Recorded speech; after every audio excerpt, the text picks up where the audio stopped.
ফিরে এলাম বিরতির পর। আর এই মুহূর্তে যে খবরের দিকে নজর রাখবো, রেশন দুর্নীতিকাণ্ডে গ্রেপ্তার আনিসুর এবং আলিফ নূর। ম্যারাথন জিজ্ঞাসাবাদের পর গ্রেপ্তার করা হয়েছে এবং ইডি তাদের গ্রেপ্তার করেছে। আমি কিছু জানি না, সব জানে আনিসুর, এমনটাই বলেছেন আলিফ নূর। ম্যারাথন জিজ্ঞাসাবাদের পর দুজনকে গ্রেপ্তার করেছে ইডি। আরো বিস্তারিত জানবো, আমাদের সঙ্গে রয়েছেন আমাদের প্রতিনিধি রিয়া মাচি। রিয়া, ম্যারাথন জিজ্ঞাসাবাদের পর গ্রেপ্তার করা হয়েছে দুজনকে, আরো বিস্তারিত জানবো তোমার থেকে।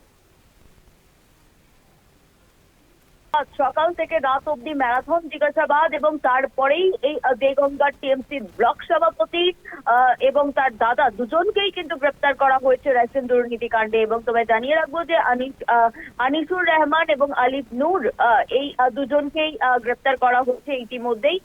তো যেটা ইডি সূত্রে খবর পাওয়া যাচ্ছে যে রেডে যে বাজেয়াপ্ত হয়েছিল, কারণ আমরা জানি কিছুদিন আগেই যে রেড হয়েছিল বিভিন্ন জায়গায়, দেগঙ্গা সহ বসিরহাট সহ একাধিক জায়গায় যে রেড হয়েছিল, সেই রেড থেকে বেশ কিছু ডকুমেন্টস বাজেয়াপ্ত হয়েছিল। সেই ডকুমেন্টস রিলেটেড জিনিসপত্র নিয়েই তাদেরকে জিজ্ঞাসাবাদ করা হয়, আলাদা আলাদা জিজ্ঞাসাবাদ করা হয়। এবং মূলত এই দেগঙ্গার যে ব্লক সভাপতি, তার দাদা আলিফ নূরকে তার যে ব্যাংক ট্রানজাকশন সেই সংক্রান্ত বিষয় নিয়ে জিজ্ঞাসাবাদ করা হয়, কিন্তু কোন রকম সদুত্তর দিতে পারেনি। এবং একাধিক তাদের অসংলগ্ন রয়েছে কথাতে, এবং সেই কারণের জন্যই মূলত তাদেরকে গ্রেপ্তার করা হয়েছে বলে ইডি সূত্রের খবর। আর কিছুক্ষণ পর তাদেরকে নিয়ে যাওয়া হবে তাদের যে প্রসিডিং থাকে, যে হেলথ চেক আপের জন্য নিয়ে যাওয়া হবে, এবং তারপরেই তাদেরকে আজকেই ইডির যে স্পেশাল আদালত সেখানে প্রডিউস করা হবে।